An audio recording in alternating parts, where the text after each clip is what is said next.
What is truth, and how do we find truth in a world of deception? Are there biblical truths about our world and our lives that we can trust? And who are the key players in the end times? What does the Bible say about the Middle East, Iran, China, and Russia? And is there proof for what Scripture says? What do recent archaeological exploration tell us about the Bible? Who were the Anunnaki? What are angels, demons, and the Nephilims? Will the Nephilims return? Are there interdimensional beings, and how do they relate to the Bible? Stick around as we dive into Scripture for more answers in this episode of Mission Truth. Hey everybody, welcome back. I guess I can say welcome back. Yes, welcome back. Welcome back to Mission Truth. We are continuing our foray into finding the truth. What does that word mean? That's fine. That's our I think you mean discussion. Discussion for. I guess I had too much water to drink. Yeah, That's what's we've going got on. Kids watching, man. I'll be sure not to use that word. My name is Trevor. Here, I'm your host here with my buddy Nick. Yeah.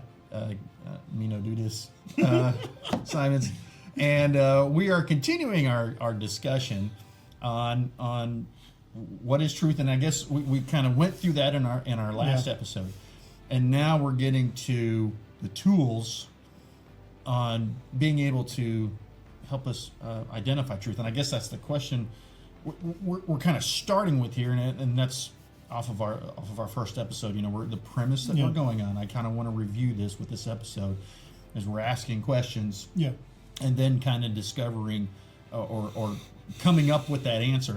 And we're not to that point yet where we're going to start asking questions and diving into it, because we haven't really discussed how we're going to come to those answers next. So why don't you dive into it right now and tell us kind of what kind of tools that are going to rely on to help us identify the truth. And So when we're talking about tools, we're talking about places we can go to help us find truth. And this is not going to be necessarily comprehensive.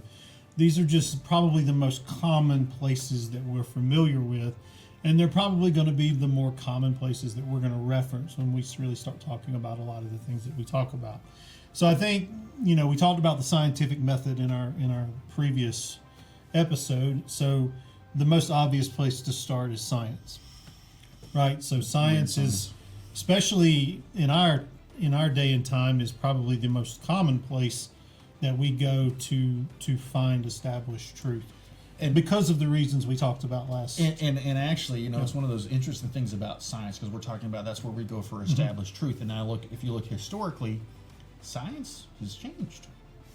It changes quite frequently. It changes frequently. So I find it fascinating that we actually rely on science to help us with the truth. Because, the quadrants that you were talking about in our last episode, I'm not going to go over what those quadrants are, but science helps us know those things that we don't know. And, of course, science is always advancing. Yet, I always go back to the Christopher Columbus argument, because, they said science belief at that time said that the earth was flat. Mm-hmm. Yeah. And yet he believed the earth was round. And he proved it. He used the scientific method. He got in the boat and sailed around it. He proved it. So, but anyway, continue. You make a good point. The strength of science is not so much in telling us truth; it's in helping us find truth. Right. And I think what it did really well for a long time is help us move toward truth. We would start with an idea and we'd say, okay, this is true. We're going to test it. Other people are going to test it. Okay, there's some things that don't match up. Let's rethink what we're doing. And we make slight augmentations, or maybe at times very big augmentations to what we believe. And we test those. Yeah, that fits a little better, but I'm still missing this part. And we keep doing science, what we call iteratively, which means over and over again. And we arrive at truth. And the strength of it for a long time was that truth was always held, hold on loosely. Like, Don't people, sorry, my inner monologue's just a mess. But we don't want to do. But the point being, is that scientific truths were held on loose enough that they weren't ingrained. In other words, somebody could come in and say, hey, maybe we need to rethink this truth and give some evidence, and people were more open to like, okay, well, let's consider it. Oh, maybe what we thought isn't quite what we thought it was. It seems like today truth is becoming much more, or I should say science is becoming much more of a religion with established quote unquote truths that really aren't up for debate anymore. And I think that's a dangerous part of science. Very dangerous. Yeah. Is that we get to a point where we hold on to science as something that itself is true, when really it's just a tool to help us determine what truth is. That's actually a great point when you say that the science is becoming almost religious. Yeah. And with most religions, you get fanatics, which tend not to listen to logic and reason, which we learned in our last episode is part of the reason to finding the truth. And I think in science, there always has to be a healthy dialogue of, is this correct? Yeah. Because it's just, there's so many things that just keep unlocking. It seems like the more they advance in science, they're like, well, we didn't know that. Yeah, when you get into like really highly experimental sciences that do a lot of experimentation, i.e. a lot of the things theoretical science. Well, no, right? no, I'm talking about actually the opposite of theoretical science. Like when you're doing, like for a chemist, you're doing experiments, you're mixing things together. I got you. And seeing, it's hard to hold on to preconceived ideas because you're doing experiments that are going to pretty much show whether your preconceived idea is right or not. Right. So I think what you find is people who are chemists and maybe like not theoretical physicists, but maybe engineers and people who do physics on a more practical level, they tend to be a little more skeptical of scientific truth, quote unquote truth, because they're going to be able to tell more easily whether what they're doing or the things that they think about are false. What becomes more difficult is when you get into scientists that are less experimental and more observational, where you're trying to draw conclusions on things that you can't necessarily like replicate or control. That becomes more difficult because you have established ideas, and we'll talk about this later down the road. I don't want to get into that right now, but suffice it to say, there are different areas of science that would be more or less skeptical of established truths within science. Right. I guess that's the whole big way to say, throw it all up in there and say, I don't know. Not really. But. So after science, what other kind of tools are we looking at? Well, the other one we're going to be using a lot is history, right? Which is, some people will throw history in with science, but history really, if it has any real relationship to science, it's definitely with the observational sciences, because we don't experiment on history. We take what we know, what we've read, what we can dig up out of the ground, what we can find, in and libraries and stuff, and then we draw conclusions on what happened in the past based on and then archaeology. And an interesting thing is, though, even with archaeology, science influences archaeology, and it seems especially nowadays it's heavily for sure. Yeah. And in my humble opinion, sometimes it's bad that science influences archaeology, because you tend to zero in on the science instead of looking at a more bigger picture of what the historical find is actually showing you. Yeah. And that's something that is a little disturbing in my opinion, because again, we kind of discussed this previously. They're not following the rules specifically to get the correct answer. They just want to get the answer from the historical find. So the real weak point for history and archaeology is for people is understanding that history really deals more with probabilities than it does certainties, because we are not there to observe the events and to test the events. So we have attestations from other people on the eyewitness accounts of those events. We have maybe written, like if we see clay tablets or stone reliefs, we have evidence from that. We have archaeological evidence that gives us clues as to what was going on back then. But to be 100% certain about what was gone based on archaeology alone is very difficult. So you'll find most of your historians know not to talk in absolutes. But what happens oftentimes with media and with the translation to the general public is we go from, well, this is what we think probably most likely happened, to this is what happened. Yeah. And so you end up with this idea that we're certain about things that we're not actually 100% certain about. And oftentimes that stuff gets entrenched just like science does. So and becomes very hard to dislodge once it does. If you can't tell, you're actually kind of seeing a trend here with these tools that you have to find truth, but there's seems to be a problem with each one. Well, it's like anything. Like, I have a Jeep Wrangler. For some things, that's a really good car, but it has its weak points. You're not going to probably outrun anybody in a Jeep Wrangler. That is 100% true. But I might be able to climb up a mountain that they can't get up. Yeah. So, I mean, any tool you use is always going to have pros and cons. Yeah. The biggest thing is you need to be aware what the cons are. Right. Because if you're going to run from the police, you do not want to do it in a Jeep Wrangler. Unless you have a mountain in front of you. Yeah, that's true. Not that I've ever ran from the police. We're not talking about personal experience here. What's some other tools that we can use? Philosophy. Philosophy is a common one. We can debate the usefulness of philosophy, but there's no doubt that philosophy has had an impact on at least how we see truth, and it has changed significantly over the centuries, and millennia even.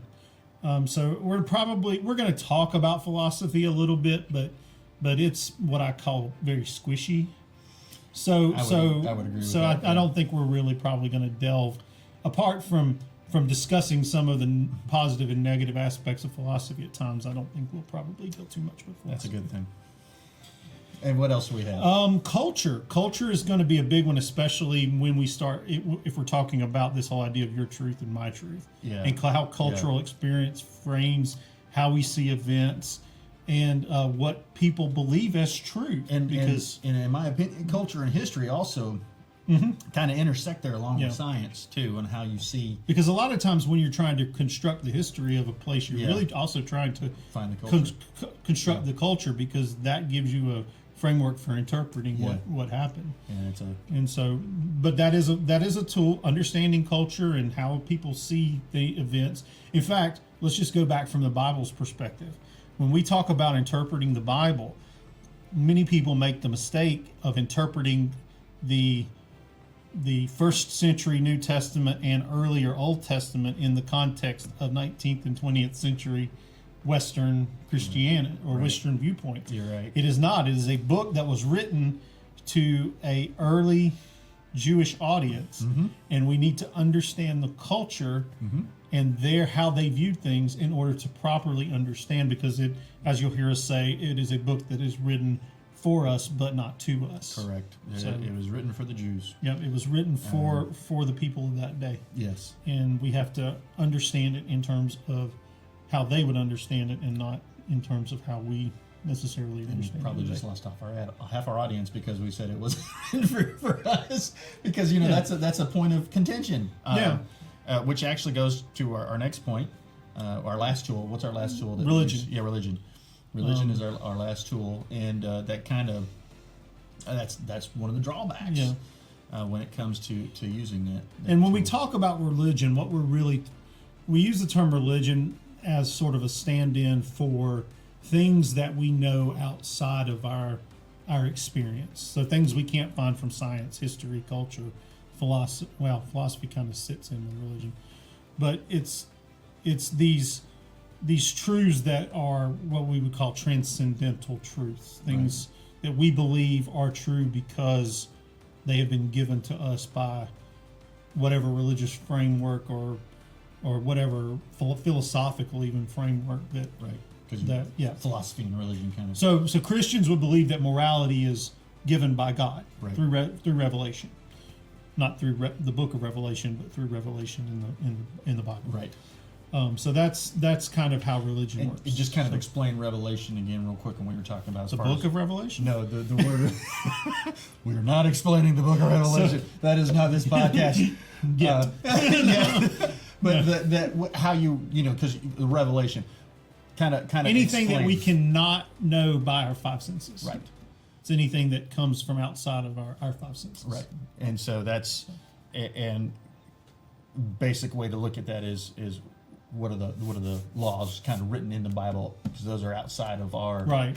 Out of our senses. We were there when it was written, but that's kind of where we kind of gain our morality from is what's listed. Yeah, there. and that up until the advent of David Hume and Immanuel Kant, it was very common. I mean, even Aristotle, who was not a Christian, believed that morality was outside of human control, that it came from something outside of humans' own ability to use its senses to define it. It was really, Hume and Kant in that group that were really the ones that started to really see morality more as being something that we can deduce through. And that actually might be a great question for a future Mission Truth podcast is how morality is defined. Yeah, we'll definitely cover that one for sure. point. Yeah. And now that we've gone over these tools, we've kind of gone over some of the negative aspects of them. But I guess another question, and it's kind of brought up with our discussion before, is can they be abused? We know there's some negative impacts to them, and how can these tools be abused moving forward? I'll let you start. So we're going to talk about four main ones, and we're going to frame these in terms of the logical fallacies, if you're familiar with the laws of logic, and then some of the fallacies that accompany it. So I'll start with the first one, and it's the idea of the appeal to authority. This is the argument that says, well, this is what science says, this is what history says, and it is basically because that's what it says, that's what truth is, and it's unquestioned. And that's based on what people may have said in the past, right? And their previous beliefs. This is the way it is. This is the way it is, and it's unquestionable. Except that when you go back and research some of this stuff, you're like, why is it? I always ask, why is it unquestionable? And then you're thinking to yourself, well, that doesn't make any sense. And the primary purpose of this sort of appeal to authority is to shut down argument, so that you don't have to continue to provide evidence or provide reasons for why you believe what you do. You just say, well, science says, and discount the argument. Or history says. That's a very common in certain areas that we will get into down the road. And that, in my opinion, that's one of the most frustrating. Yeah, because it's easy to see if you just look at it objectively. It's not enough to just say, well, this is just what science says. And that's kind of why we even started this podcast, because so many people are not objective anymore. And how do you combat that? Yeah, and we all have our biases that we come to the table with. Yeah. But the whole point is to try to mitigate those biases. Those biases are sort of the things we don't know. Yeah. Yeah. Or maybe the things we think we know that we don't know. Well, and I guess you would say those things, you would fill that with assumptions, right? Yeah, that's what a bias is, isn't it? Right. Is a false assumption, or a potentially false assumption, I guess is what you would say. Yeah. It doesn't necessarily have to be false, but in my, I kind of look at a bias as a different kind of term, as a leaning toward. Yeah, me too. Because on science, that's what we would. And an assumption to me is not that you're leaning in that direction. It's basically a bias is something that has to be corrected for to get a true result. Right.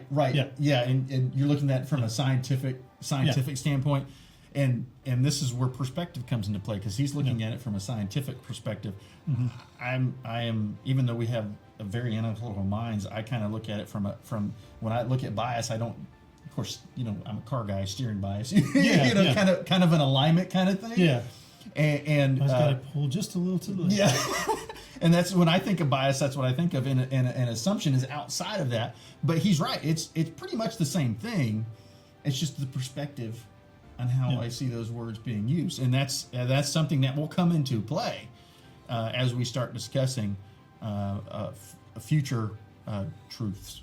I guess would be the best way to describe that. So that was what was that one? That was appeal to authority. That was appeal to authority, and that's basically, hey, because I said so. I do that to my kids all the time. Well, that's a valid argument for a father. So what's another? The other abuse? common one is argument from ignorance, which basically is, we get as Christians we get accused of the God of the gaps theory. In other words, we don't know, therefore God. Well, science and history does the same thing. We don't know, therefore science. Yeah. In other words, we don't know, but one day science is going to tell us. Gonna prove it. And there's no way to actually conclusively prove that science is actually going to be able, or history or anything else is going to be able to answer your question. Right. It could be that it is actually outside the purview of those things, but that's just kind of what we do. And then you come in with your own assumption. Yeah. And it makes you look like a fool. So you get that a lot, especially when let's just go ahead and crack that egg. Evolutionary philosophy has a lot of this in it. They always Origins has a lot of it in it. They keep changing the evolutionary timeline. They keep changing. I don't. We're gonna do a big episode. so we'll talk about that there. Y'all stay tuned. I'll wet your whistle on that one. That's kind of what we're talking. As someone who has read Darwin's Origin of Species from cover to cover, I'm sorry. Yeah, and has dealt with those arguments. I have a lot to say on that. I'm sure you do. So we'll get there. The third one is appeal to pity. Yeah, this is a big one. And this really has to do with emotion. Mm-hmm. How we see something. We get this in social justice a lot. We see people who are repressed, and we feel bad for them, rightly so, maybe.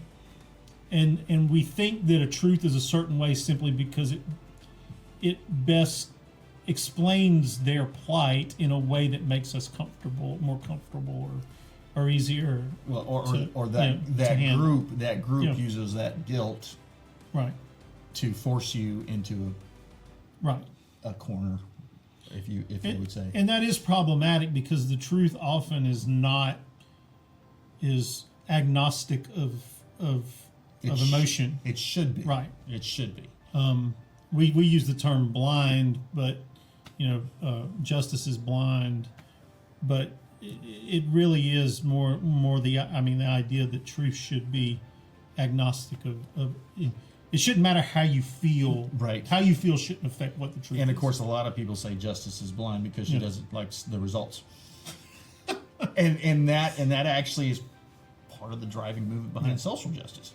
Yeah. And in my opinion, social justice is not justice. But say it's the same kind of argument in that we're going to force you in this. And we use that as an example, but you know what? Religion is another example of where this is used.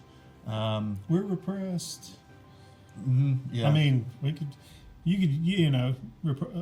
or oppressed, repressed, yeah. oppressed, whatever. But Help! I'm being repressed. If you know, you know. we might be the other ones laughing at it. Yeah. But that's another area of how it can be abused, how the truth can be abused, how it can be used for control, and that's where it gets where again you need to know the truth, and I think there's one more that's common that we're going to talk about. Okay. And it's called the bandwagon fallacy. Oh. And this is a common one. It's true because my favorite. That's what everybody believes. This is everyone jumps off the hill.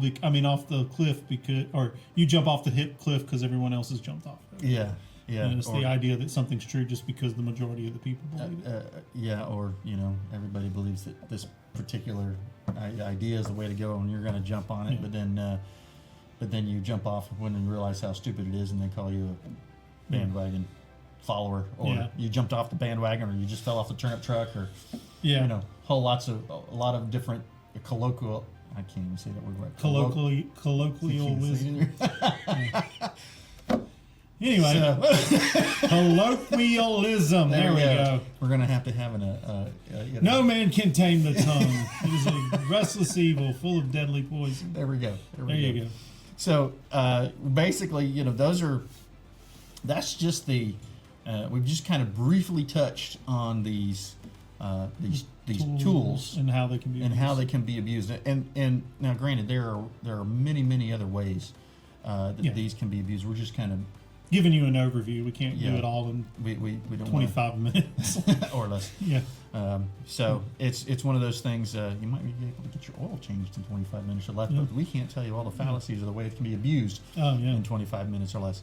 So we're just, this is just a continuation of us explaining why we're here, and how we're going to hopefully work moving forward. And we're going to use these, trying to ferret out truth. That's right, ferret out truth. There's a hint for the ferret future. enough. No, fair enough. Sorry. So this is just kind of we're setting the groundwork. We are going to be using these same templates from these first two episodes. We're going to be referring back to our first two episodes as far as how we're going to be doing things moving forward. So with that, do you have anything to add? Come see the violence inherent in the system. What he said, but help! I'm being repressed. I'm sorry. Monty Python. Just go look it up if you don't know. It's great. Bring out your dead. So, with that being said, this is going to go down. it is. So, we're going to go ahead and end there. And as we're going to end all our episodes, we want to tell you, please keep seeking the truth, because the truth will set you free. And if you enjoyed this episode, please hit like and subscribe, whatever platform you may be on, and follow us. We will, I promise, be more entertaining in the future. So we're signing out. Again, I'm Trevor. This is my buddy Nick, Superman Nick. He's got his cape on. We hope to see you next time. Bye for now. See ya.